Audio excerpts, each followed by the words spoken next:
Hating on the MCU has been a popular thing to do since around Avengers Endgame, it feels like. The MCU, am I right? Now, some of this is justified. Marvel has put some rubbish or meh things out since 2019, but they've also put out some great things too. However, you can't be rational in this world. Marvel, at least online, has what I would call a Marmite fan base. Now, for my non-British friends out here watching this, Marmite is like a brown, salty goo. How do I describe Marmite?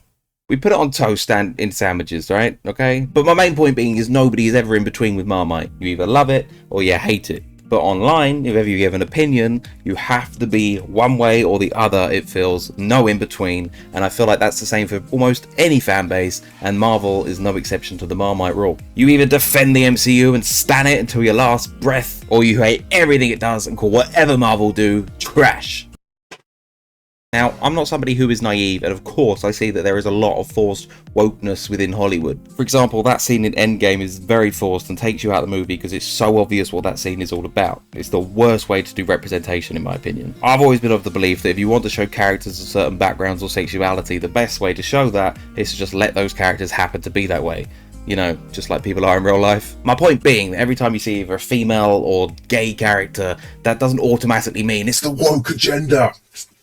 Now again, yes, Disney and Marvel and any franchise are going to be guilty of having those woke moments that are kind of forced down your throat. However, again, doesn't mean everything they do is going to be about wokeness or whatever, or pushing some agenda. Anyway, I don't want this to be like a lecture video because that's not what I'm all about, what this channel is about. I don't have my own agenda. And we can just have a fun time reacting to the just oftentimes downright insanity and randomness and cringe and weirdness that we see online. I guess myself fall into that category. It could be quite meta, really.